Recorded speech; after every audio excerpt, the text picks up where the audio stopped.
started. 3 Circuit Thursday. So we have our same format of, we're gonna do 2 of each circuit, and then we're gonna have a little outside fun, and then start over for 45 minutes. So circuit 1 is in here. We're starting with a battle rope slam. We're grabbing the battle ropes, okay? I like to have the handles facing up towards the ceiling. Walk closer to the rack so there's a good amount of slack so that we're not pulling the racks away from the wall when we're slamming. And it's gonna be a full slam, so we're doing a jump and then coming down. So we've got our battle ropes in our hands, we're jumping overhead and slamming down. And we've got 10 of these. It's almost like a crunch. So we wanna inhale as we come up, and as we exhale, we're emptying out that diaphragm and thinking of that belly button going back to the spine so that we get that crunch and that activation in our core. After that, we're gonna jump over here to our pull-up bar. We have bands for assistance if needed. So you're gonna put your foot in the band, okay? Hands a little more than shoulder width apart. You're gonna pull those lats down and back and go up all the way to chin over the bar and come down nice and slow too. So again, it's one of those where you focus on the eccentric movement as well as the pull-up. Come down. The last move in circuit 1 is the supine leg raise. So we're gonna be here. Brace your lower back with your hands just under your butt. I never know what's appropriate, if I should say bottom or if that's like, just say butt, okay. It just sounds weird. I can hear my kids in the background going, Mom, you said butt. Anyways, I digress. So we're gonna bring our legs down and back up, okay? So we're inhaling down, really sucking in that belly button, and exhaling. Same motion as with the battle rope slam. Exhaling, emptying out the diaphragm, pulling that belly button farther in. 10 of those out on the field. We've got an alternating kettlebell chop. You can use a kettlebell or a dumbbell. So you're gonna have it, we're in our split stance. If my right foot is forward, my right hand is the back hand, okay? So I'm gonna go here, switch feet, and I'm rotating that dumbbell or that kettlebell as I go back, okay? This is a core move, so we want to avoid twisting our hips at all when that kettlebell is back. If this knee is moving in, it is an indication that your hips have shifted. So keep those hips nice and stable and rotate that upper body around just a little bit, and you will feel this. You should feel this through your core and especially your obliques as you twist and use those obliques to get that kettlebell around.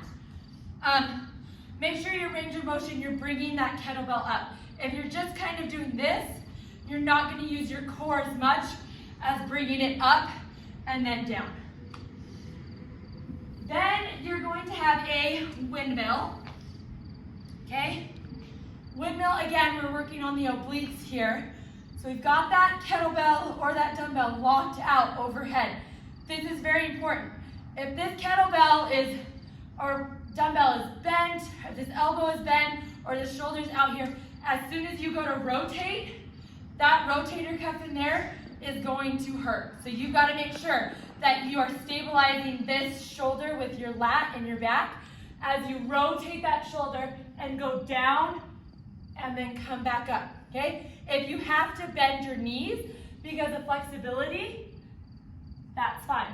Just make sure that that kettlebell stays straight overhead and you're watching it as you rotate and you come down. And it's that oblique that's gonna bring you back up straight, okay?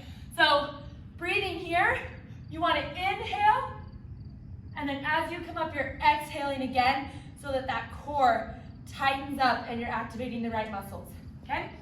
So inhale, exhale as you come up into an alternating wall ball jump lunge with rotation.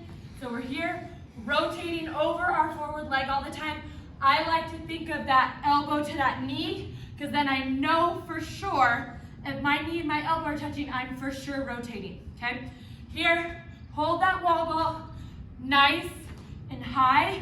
We're not collapsing our shoulders or rounding our back, okay? So get those elbows out, because if we're holding it with our elbows out, it forces our chest to open up rather than like this and we can cave. Circuit 3, we're gonna go from the jump lunges into tuck jumps on circuit 3. These tuck jumps, we want to make sure that we hinge first and our weight is in our heels to start. And then off of our toes, landing nice and soft back on our heels, okay?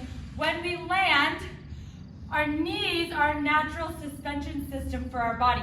So we want to give a little bit in our knees when we land in our heels. So we're here, kind of give a little bit, start again, okay? So slow down those tuck jumps if you can, and make sure that you're protecting those knees by giving a little bit in that land. Into a dumbbell half, get up. We're actually gonna do 4 of these on each side. It says 3, we're gonna do 4. So half, think elbow, hand, knee. So we're gonna start elbow, hand, knee, and from here, we're gonna bring that dumbbell down and snatch it back up. And then we're gonna rotate those hips back down to here. 4 on each side, okay? So here, elbow, hand, knee, bring that dumbbell down nice and controlled, snatch it back up, again, like the windmill, locking that shoulder out, rotate those hips, and come back down, okay? So you have 4 of those on each side into a field lap.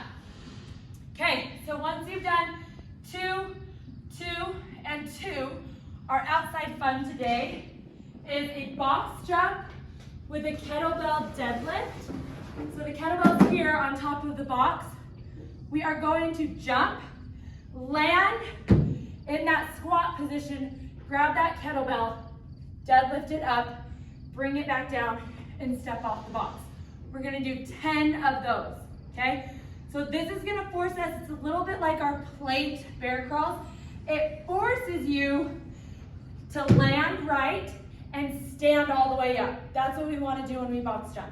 So we wanna land, feet completely square on the box, stand all the way up in that deadlift. We're gonna do 10 of those. Long street run, out around the green and back. Then when you come in here, the last thing you're gonna do is you're gonna have 30 seconds of a side plank.